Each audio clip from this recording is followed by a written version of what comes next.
Okay, so I want to talk about the Olympics. Oh, yeah, for sure. So what do you think about Simone Biles?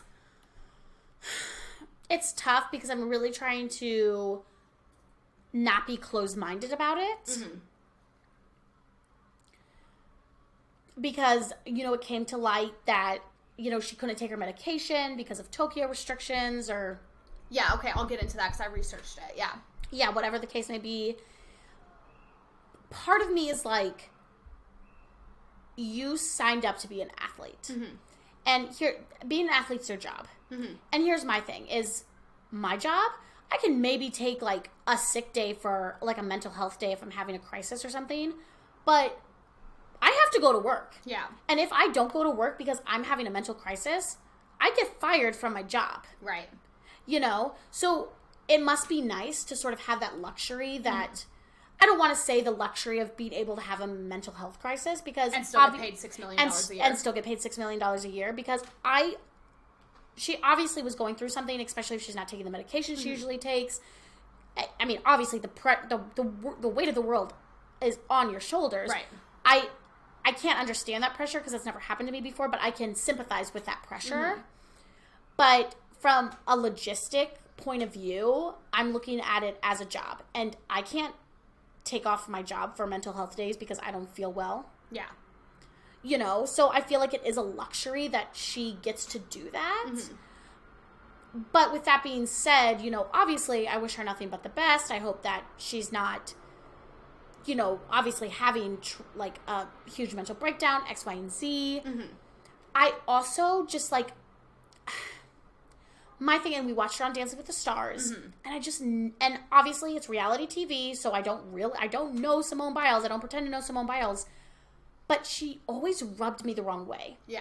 Like, just as a person, I just felt like there was just something, I don't know, there was just something about her that I didn't resonate with. Right. Like, I felt like she was a little whiny. I felt like it was always like, woe is me. Yeah. Like, on Dancing with the Stars and stuff. Yeah, so, yeah. when I'm taking all of that information from getting to know her on a reality TV show and taking that into the Olympics, to me, it sort of feels like a cop-out. Right.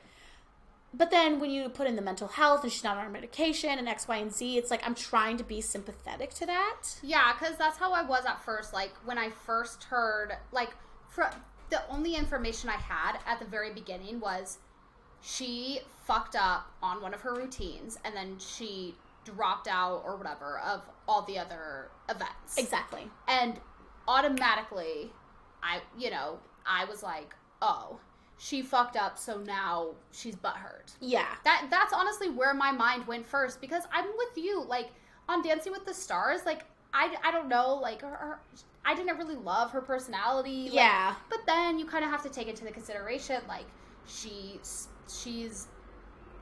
was a victim of sexual abuse. Like, she hasn't had a normal childhood. She hasn't had a normal life. Like, she's, she's not a quote-unquote normal person. She's one of the best. She's a GOAT. She's the GOAT. Like, because she even said... She was like, why can't I call myself the best if I am the best? Yeah. And it's like, I get you.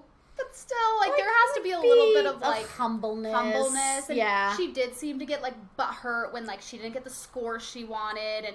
But then we have to remember, like, when she was on Dancing with the Stars, she was super young and she's super competitive, obviously. And, like, all these different things factor in. We don't know her as a person, just from the outside looking in. Yeah. But I will not lie to you. That was my very first reaction. I was like, you're being a fucking baby. Yeah. Like, this is your job. Yeah, that was my initial reaction. We're all allowed to have initial reactions. Right. Exactly. But then, I start learning about other things. And I guess I didn't research this too much because I didn't really know how to, like, I didn't know what to type in to research it, and I kind of ran out of time, but I guess she also gets scored lower than the other people because it's not fair if she gets higher score. So if they're looking at Simone Biles doing a certain stunt, they're going to be like, oh, well, she's great, so we're going to grade her, or we're going to score her lower on a different know she can level. do that. But this person who's new to the Olympics or new to whatever will get scored higher because it's, I'm sorry, that's fucking bullshit. To Yeah. me, that is bullshit. If you do a fucking twisty, you get 20 points. End of story. Exactly. Or whatever. And you I don't know land anything it. about the Right. timing of the Olympics, but I just feel like that's the only fair and just way. So Right? I heard about that, and I was kind of like, okay, well, that's fucked up. Yeah. And then I learned that she has ADHD, and she's taken medication since she was a really young, girl. Mm-hmm. And Japan's laws trump the Olympic laws.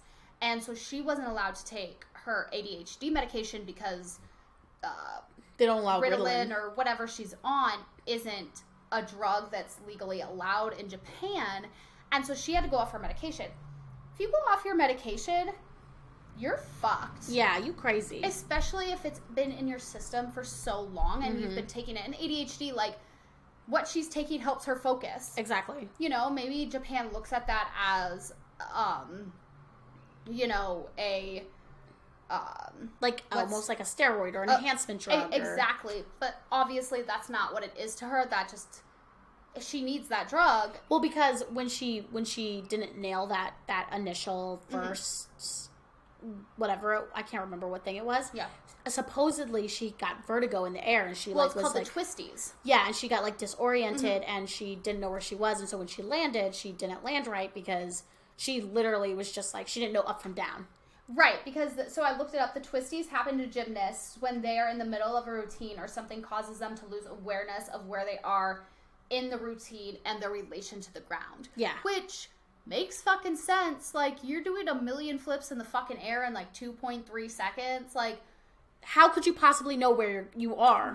If you're what's up, what's down, what's right, what's left, what's ground, exactly. What's sky. So this is what comes into play. Like, I know we're kind of like hard and we're like, well, it's your job, but at the end of the day, like, when we're working, we're at low risk to ourselves. For sure, yeah. If they're up in the air doing these magnificent fucking routines, bitch, I can't even do a burpee. Yeah. I can't even get my legs up under she is good. Me. You know what I mean? Like, I can't do a cartwheel. You know what I mean? Like, obviously, like, this is a serious thing, and if you're up in the air and you lose control of where you are, you could get hurt. In the 70s or 90s, I can't remember when it was, but somebody became a quadriplegic. Yeah. Because they did a move, they lost where they were, and they fucking, like, broke their neck or whatever. Quadriplegic. I do not want to be a quadriplegic. Like, there are,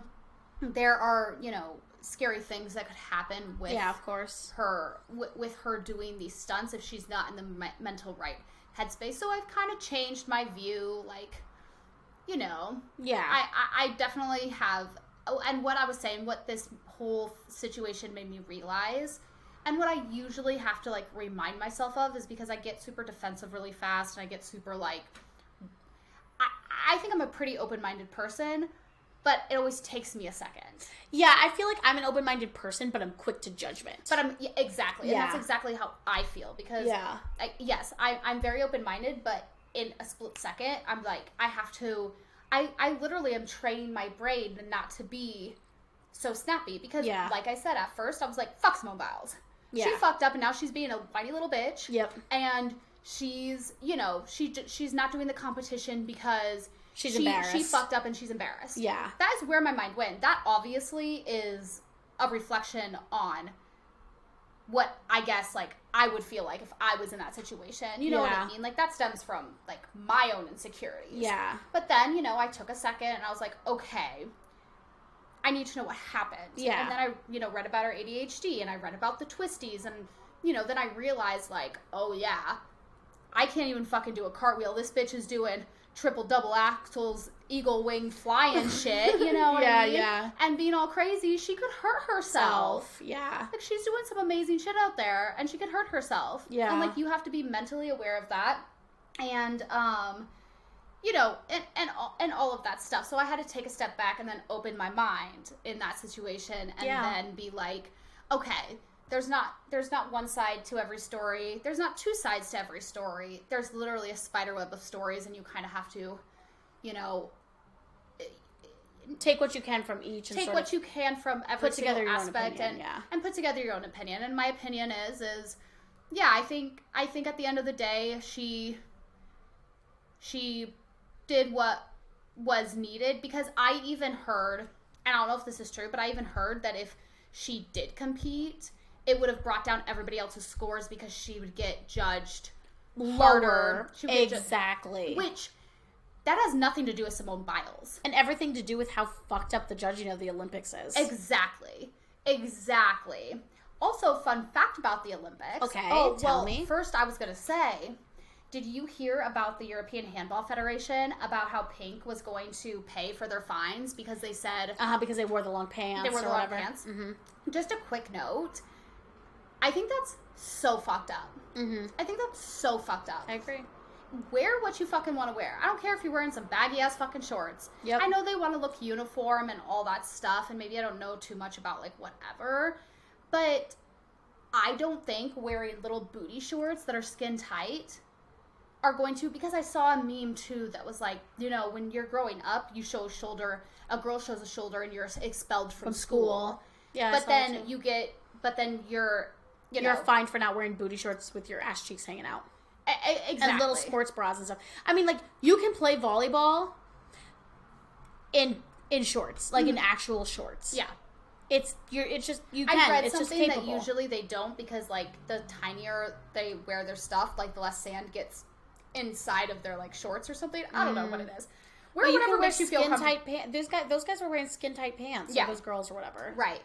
No, like they were wearing unitards basically. That's what I'm saying. I think it's fucked up that they got fined. Yeah. Pink says they should be fined for sexism. And you know what? I kind of fucking agree. I think that's fucked up. Yes, do I think... I mean, I don't even care about uniform. I've never cared. I do not agree with uniforms. Yeah. I've never agreed with uniforms. But I know that... Like on a sports team? On anything. Yeah. On school, sports teams, I don't fucking care. But, like, obviously, like, I'm never gonna judge the Olympics. I'm never gonna judge the fucking EHF. So, like, I don't really care about those rules. Yeah. But to fine somebody for wearing too many clothes. Yeah. I don't know, that's just ridiculous to me, but that just brings me into my fun fact. Okay. Is that the Olympics in ancient Greece, the athletes competed naked. Oh, really? Yeah. Because they wanted to show their muscular physique and to intimidate other competitors, and they wanted their bodies to be compared to true heroes like Hercules and Achilles. This was like in 720 BC. Yeah. I mean, the Olympics are fucking fascinating because they're literally the longest running, like, thing I feel like to ever exist. Yeah, like, it's just like when I think of the Olympics, I just think of not the Hunger Games, but I just think of like, you know, you just like pick these people from certain countries or districts or whatever, and then they like compete to the death. You know what I mean? Totally. Whether that's mental, like now it's just mentally, you know, but physically, spiritually, like everything. So I just thought that was like a fun little fact that they like performed in the nude. But also in 720 BC, being naked wasn't a big deal. Right. People walked around naked all the fucking time. You know what I mean? You like the clothing from there was like, you know, the toga with one boob out. Yeah. You know what I mean? Like totally. Being naked wasn't this sinful sort of I know, me too. Sinful thing, you know, where now, you know, God forbid you show a little skin, you're a fucking slut, or, you know, X, Y, and Z. Right. So I just thought it was a fun little tidbit. Yeah, that is fun. Yay! Okay, well, I'm gonna go try another new beer. Woo woo, me too. We cannot wait. We cannot wait to keep you updated on the last episode of The Bachelorette, Katie Thurston season. And we'll see you guys later. Bye. Twin Talk, Twin Talk. Twin Talk, Twin Talk.